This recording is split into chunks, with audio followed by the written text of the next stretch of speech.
Yo, what's good, everybody? It's your boy Ratchet. I'm excited to let y'all know that on December 28th, I'll be hitting the stage at the All Is One Musical Talent Showcase at the Greenville Community Center Theater. It's about to be a crazy night, and I'm bringing all the energy to make sure y'all feel it. I've been working on some new music that's gonna drop soon, and I can't wait for y'all to hear it. But first, I'm gonna shut down this showcase. So make sure you grab your tickets, bring your folks, and come ready to vibe with me. To all my fans, I just want to say thanks for rocking with me, for your love and your support. None of this would be possible without y'all. And I can't wait to see you at the show, December 28th. I'll talk to y'all then.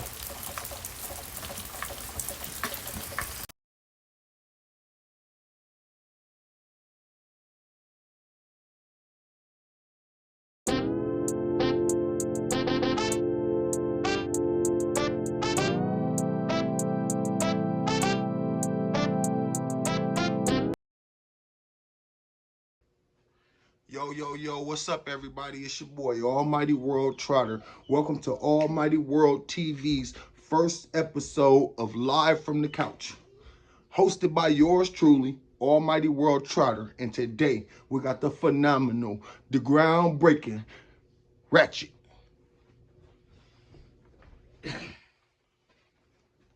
What up, what up, what up? Alright, what's happening? What's happening? You know, Man, it's been a long time coming, brother. Yeah, I've been trying to get here, man.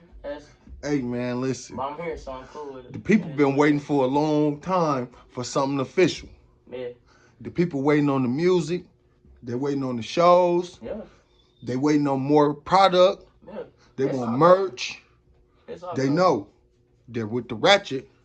Come the Party Boys, Dirty Mid Records, Party Nation, and all that kind of stuff. Yes, sir. Yes, sir. So today, we about to give it to the people. Let's go. Can you tell us about your journey into the music and what inspired you to become a rapper in the first place?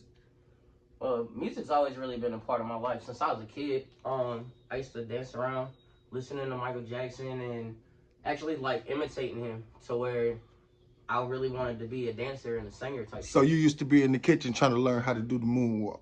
Yeah, somewhat like that. Yeah, something all like that. All right. But when I was about 3-4 years old, I actually auditioned for Michael Jackson's Moonwalker movie. So you was about to be in Moonwalker. I could have been. I had a second call back for the audition and everything, and me and my sister, my older sister Jackie, we actually did the interview and everything went well. We got a second call back, and I guess the second call back didn't go as well. So, like, I mean, I know how Hollywood works. Like, I knew how Hollywood worked at a young age because, like I said, I was born in California. So you born for this? I felt like I was. I felt like I was born to be a star. Like, literally. I felt like I was born to be just me. Okay. I'm cool with that. So listen, if you had to define your style and what sets you apart from a lot of other artists in the industry, how would you define it? Well, my style is different from everybody else. Like, everybody want to wear skinny jeans and this, that, and the other. Man, I'm colorful. I'm baggy. I'm bright. You know what I mean? Like, you're not going to put me in a box with everybody else. You know what I'm saying? Like, look. I mean, like, I'm not going to be put in everybody else's box. So, I rock with myself. And nobody can tell me how to style myself.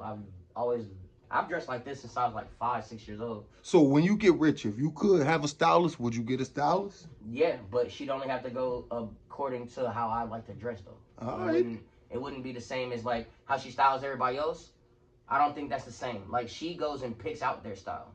I don't want that. I want somebody to vibe with my style, like how I rock already. Yeah. That's what got me where I'm at. Like, being bright, colorful, my glasses, shit like that. Like, that's what got me where I'm at anyway. That's understandable. Okay, so what was the biggest challenge that you faced while trying to break in through this musical rap scene? Not being from Michigan, because I moved up here from Ohio. My brother said, "Hey man, you've been doing this, that, and the other, and freestyling and whatever. But why don't you come up here and do something, and actually find a name for yourself, find something going on." Okay, so what kind of challenges did you face doing that? Like I said, I'm not from Michigan, so nobody really knew me. I literally had to build Ratchet from the ground up in Michigan. All right. Nobody knew me. So I came to Michigan, Grand Rapids. I started doing shows, putting my name out I've done shows all over Michigan, and I'm pretty decent at what I do. You know what Okay. So, I can mean? you walk us through your creative process when writing or recording a new track? Excuse me. What I like to do, I'll get the beat. I'd rather have the beat first. That way, it gives me a basis of where the song's supposed to go. Okay. The music gives me the vibes. I can't tell you. I can't tell you how much the music is more. Like you can write all you want to. Don't get me wrong. I love writing, but you can write all you want to. But if it's not to a specific beat or like the vibes not there, the lyrics ain't gonna match. It's gonna be off. So So you all about the vibrations. yeah, so like when I get in the studio, what I like to do is I'll sit there with it for a minute, let it go through. Then maybe I'll either come up with the hook or the first verse and just like something to say about the beat, and then I'll go from there. But I like actually the whole creative process. Like I'd like to be in the studio with the engineer building the beat. That way, you know what I'm saying, I can actually get a feel for where I'm going with it. And That's then understandable. Okay, so who are your biggest influences and how have they influenced your sound since you've been cultivating this musical extravaganza that you're working on? well, I can say I wouldn't say influence wise because my music, like I said, I do party music and house music type shit. But I've always looked up to Tupac, Snoop, like most West Coast artists I can rock with. Um, Down south, I say Ludacris is one of my favorites. Um, that ass, I like Ludacris, Ti, Jeezy, Gucci. All right, he cool. I also like from New York. I don't really rock with New York rappers. If I had to pick one though, Nas is the one to me. I don't fuck with Jay Z. You know? But Okay. Nas is to me. Nas is that one. You leave him alone. Now, in a world full of knockoff rappers and recycled bars, Mm-hmm. recycled sample beats, and stuff like that, how do you keep your music authentic? I just I just I'm just different. I want to be different. I want to stand out from everybody else. I don't want to be like everybody from Atlanta sounding the same and this, that, and the other. I don't want to be like because the West Coast don't sound the same. Everybody different from the West Coast. You know what I mean? And Okay. everybody's got their own pillar to stand on. And I just want to I'm just trying to build my pillar, I guess. Okay. Now, musically, because I feel like as an artist, it's kind of our duty to send out a good message, whether it's positive or negative, Mm-hmm. to the people. Right. When you think about your music, if you had to give one message that you could send out to the world through your music, what would it be? The party continues only because we celebrate life and we still celebrate that. Exactly. So no matter what, the whole reason I'm a party boy, no drinking, no smoking, none of that extra shit involved. I'm a party boy because the party must continue. You woke up today this morning, celebrate that shit. You went to sleep last night and woke up this morning, celebrate that shit. Thank God. The fact that you got to see a rainy day, I don't give a fuck the sun is shining. You made it, yeah. You know what I mean? You made it here today. So how about we celebrate that? Like, hey, go ahead, go to work. Let's go get this money. But when I'm done getting this money, I'm gonna come back and turn up because God let me make it through another day. That's a blessing. And that's why I'm a party boy. So I'm cool with that. Like it don't like everybody looks at party boys like I guess different because all you think is turning up this, that, and other, but it ain't that. I really just wanna be we're party boys because we just wanna be us. And I like to have fun. So it doesn't matter about drinking, smoking, none of that shit. As long as there's smile on people's faces in the building and everybody having a great time, Okay. I'm in the vibe, bro. Now, since we in and we're talking, Mm-hmm. what would you say was your most memorable performance or collaboration in your musical career? Collaboration wise, it's always gonna be my brother. It's always gonna be my brother Glee. Cause, like I said, he's the reason I came here. You know what I mean? He told me, it's like, bro, stop all that sitting on your ass like you have a gift. And he's been telling me this since we was teenagers. You know what I mean? And yeah, I've been freestyling and doing my everybody used to, like how everybody came up, in my opinion, I used to freestyle all the time in high school, everybody beating on the desk, whatever, whatever. And that shit to me was dope. And then if you could come up and spit some dope ass shit, people would rock with you. That's how I kind of got known in different schools because I moved around. It was because I wasn't never shy. I was never that hold back and don't let people see who you are. Fuck that. I'm gonna jump up in your face and tell you, hey, Brody, I ain't that. I'm Ratchet, and you're gonna know who the fuck I am. Just how I've always been, and since a kid. My name ain't been Ratchet since I was a kid, but I'm just saying I've been this way since a jump, and I'm not going back. I'm like, So I'm still this. what would be your most memorable performance of your career? The one I did with Afro Man, and out there in White Cloud, Ohio, or Michigan, sorry, White Cloud, Michigan, Afro Man. If you ever see this, I still remember you. We got kicked out the venue together. The whole reason it's memorable though was because I performed right before he went on stage. Before he goes on stage, bro, shake my hand and say, hey, because I performed by myself that night. Hey, man, great fucking set. And I was cool with that, you know what I mean? Like, because he a West Coast legend, and I'm, like I said, I'm from LA, so I thought that was dope. And then after the show, folk hit my Instagram and followed me. So you and Afro Man got kicked out of show together. Yeah, because we was smoking. Okay, so he's got that song called 45 and 2 Zigzags. Well, he had just, I'm pretty sure he had just came out with his Coke 45s, the ones with his face on them. So he had a couple of them in the venue. We cracked them. I had a joint behind my ear because I couldn't wait to meet this nigga. And when I got a chance to, I handed it to him. Then he handed me one. So we lit both of them. And we standing there chopping it up. Next thing we know, the owner was like, you know, you can't do that in here. But I'm like, bro, it's like inviting Snoop Dogg to your venue and telling him, hey, bro, you can't smoke in here. Man, the fuck you thought this was? Like, I'm gonna stop smoking because this is a fucking, no, I'm not doing that. But the whole show, like, he followed me on Instagram after that and everything. Like, I thought Afro Man was a real genuine nigga. Like, and I thought that was dope. Because you don't really, like, when you hear celebrities type shit, you know what I mean? You don't never think, oh, that's leave him alone type shit. I'm always that nigga because, like I said, I'm Ratchet. So he was genuine. Yeah. You guys was having fun, smoking in the venue. Yeah, then we got kicked out. And they booted you and Afro Man. Yeah, we finished the joints and the Frodies outside.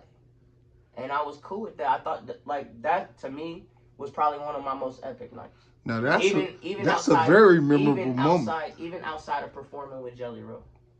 Okay. So you performed with Jelly Roll too? I've opened for Jelly Roll about 10 times. Okay. Since 2010, 2011.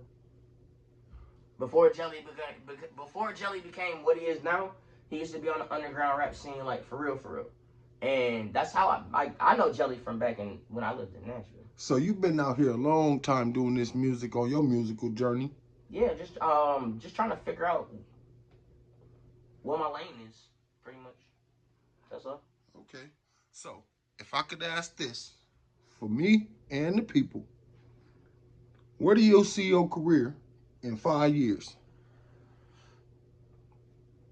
Not 100% sure, because with the way the industry and how everything works now, streaming's more important, but you don't get paid for them streams. Like, you don't get paid how you would if this was back in, like, early 2000s where we still selling CDs, this, that, and the other. You know what I mean? You wouldn't get that. Your streams don't produce the money your albums and your record sales used to do. You know what I mean? But do you think that these video moments where the fans get to, get it... Like, get to connect with you type shit? It's valuable to a career of an inspiring artist. I do, because it lets people into you. It lets people know who you are, what you want, what you about. And, like, questions like this, like, hey, why'd you start this? And that, like, shit like that, people pay attention to that. And if people aren't asking or answering these questions, then how the fuck would they know who I am? You know what I mean? Like, not just me. Anybody. You wouldn't know fucking Nicki. You wouldn't know fucking Wayne. You wouldn't know none of these people without sit-downs like this. Because before like I said, before streaming the internet and everything, you had to go face-to-face with this person and meet them and tell them what you all about. And you still have to deliver a 16. But nowadays, the fans got to get on YouTube, Vimo, What is that? excuse me, Spotify, all that extra oh, shit, Apple Music just to to find out who connect. you are. But your music doesn't, in my opinion, and this has nothing to do with other rappers. Your music doesn't tell who you are. Exactly. Because my music, I'm a part, and my music, you would think I'm doing drugs all the time, partying all the time, and that's just the life I live. But it's But not. what's the reality? Tell these My people the reality, reality. my reality, bro, they have to work a 9 to 5 just to pay rent. We still got bills out here. Like, don't get me wrong, my music does bring revenue, but it's not what it should be, in my opinion. It's not what I want it to be. I'm not saying it's not what it should be. I'm saying, I guess maybe I'm not working hard enough to Well, where it should be all right. where I want it With to that being said, let me ask you something. be. Okay. What advice would you give the next generation of aspiring artists that want to be something big? Don't be a follower. Don't be a don't follow the trends. Set them. Okay. Don't follow the trends. Set them, because I've never, like, yeah, okay, back in the day everybody used to rock baggy, but that was everybody. It wasn't a trend, it literally was everybody. True. Nowadays, everybody rocking skinny jeans and goofy ass shoes. True. And ugly tight ass shirts. It's like, Brody. True. No disrespect to nobody, and it's not throwing shade at anybody. I'm just saying, me personally, I rock Ratchet because I rock it the best. So you want them to be more authentic. Yeah, I want people to stand on their own. Don't stand on what somebody else already stood for. Stand on your own thing. Don't stand on nobody else. Because you can't. First of all, you'll never fill that person's shoes. Okay. There's only one size shoe that fits, and it's yours. So if you don't stand on them, all right, we really have nothing to talk about for real. Well, listen, before we wrap this thing up, I want to give you a chance to tell these people about the things you got coming up for you and what you got going on right now. Who you repping it with, and what y'all going for. All right. Well, right now, I'm rocking Dirty Minute Records. You know what I'm saying? My homeboy, Almighty World Trotter, right out of Grand Rapids, Michigan. I'm just working on my new album right now. Not sure what to name it, but I'd say about 4 tracks already done. And like I said, I'm an artist, so it don't take me long to really get in there and knock it out. Like I said, 9 to 5s, bro. We still got bills to pay, you dig? But at the end of the day, I'm working on everything. December 28th, Greenville Community Center Theater. I'll be performing there, Greenville, Michigan, and I want everybody to come check it out. Tickets on sale right now. I got some right now in my pocket. So, I mean, come out, show some love. And like I said, it's not just me. It's local talent from out here and people trying to showcase the fact that this is what we do. So, I want everybody to come out, rock with us, and don't forget, December 28th, Ratchet will still be here. Thank you so much, brother. I appreciate having you. Thanks for being the first one to come through, break the ice, and let these people know what's going down on Almighty World TV, live from the couch. I appreciate you, the party boys, and everybody else to come for the future, and I hope everything is a blessing. All right. No, appreciate you, man. Thanks for the interview, Party Nation. Let's go.